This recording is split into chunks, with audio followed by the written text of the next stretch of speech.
السلام عليكم مشاهدينا الكرام، ان شاء الله تكونوا بخير وعلى خير. هذا فصل الصيف نظرا للحراره، وكي قلت الانسان كيبغي يشرب بزاف الماء والعصائر، وهي بطبيعه الحال مفيده للجسم ديالنا هذا الفصل الحار.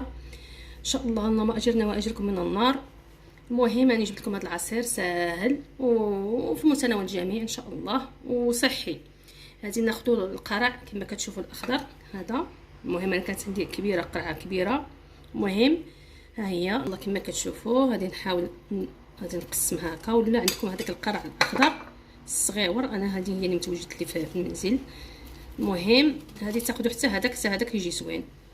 وهذا دانون كديروا تستعملوا هذا بيستاش ولا تي بيستاش ولا هذا افوكا اللي عندكم. المهم راه كيجي رائع وصحي بطبيعه الحال، وكتعرفوا شنو كتاكلوا شنو كتشربوا عفوا. صافي من كتحيدوا له هذا المهم هكذا هذيك الزريعه.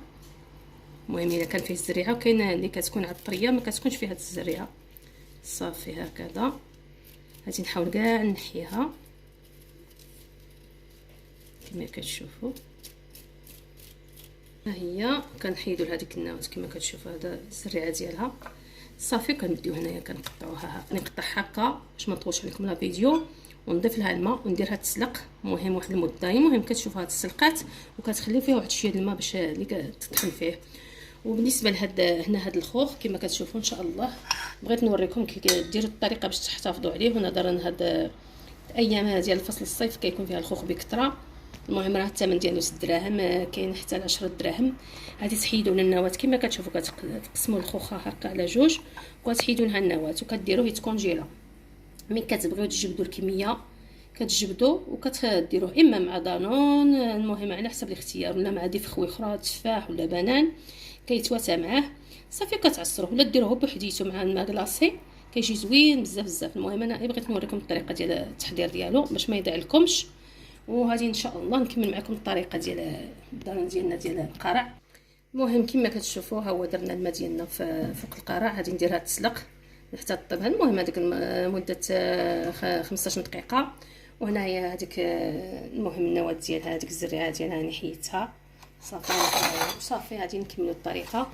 وهنا بالنسبه للخوخ نسيت نقول لكم ما تواجدليش الحامض، كتعصروه الحامض باش المهم ما يتاكسدش كيدير هذيك الكحوليه.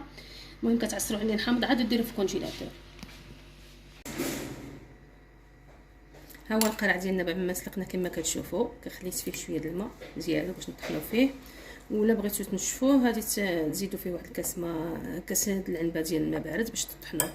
وهنايا راني درت واحد 2 معالق كبار ديال السكر هذا السكر حبيبات. ولا بغيتو كما قلت لكم اللي ما يديرش السكر، انا بالنسبه للاطفال اللي يبغيو الحلاوه انا زدت لهم شويه مع حتى ديجا دانون راه حلو. ولا بغيتو تستبدلوه بالدبس التمر ولا دبس الرمان اللي سبق واحد درتو معكم في القناه ديالي تقدروا تستعملوه، يجي صحي اكثر. ولا ديروا تستبدلوه بالتمر، وتقدروا تضيفوا باش تبدلوا النكهه موزه البنان الموز، ولا تضيفوا تفاح ولا المهم الموز كيتواسى مع القرع. صافي ان شاء الله غادي نديرو هنا كما كتشوفوا هنا في الروبو.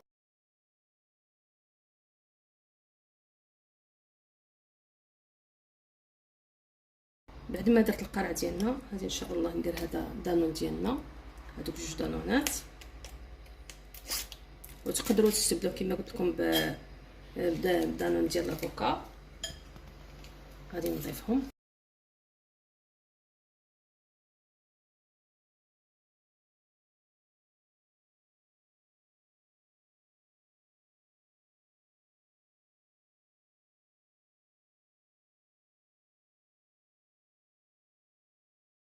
وتقدروا تضيفوا له تزيدوا واحد الكاس الماء بارد كلاصي باش يعني تطحن لكم، ولا هاد الكميه تزيدوا باش على حسب اللي كتبغيو عاقد تخليوه عاقد، ولا بغيتو يكون شويه مطلوق كتزيدوا له تضيفوا له واحد الكاس الماء بارد. صافي وتقدموه بالصحه والراحه. شوفوا العصير ديالنا هو العصير ديال الخوخ اللي صايبتو بالخوخ يجي ما شاء الله. وقلت لكم ضيفوا له السيترون باش ما يتاكسد لكمش. المهم وهذا العصير ديال القرع نقول لكم زوين بزاف بزاف، مذاق هائل ما تقولوش قرع. سيرتو بالنسبه للاطفال تعطيوهم يتناولوه ما غاديش يحسوا بالقرع بالنسبه للقرعه.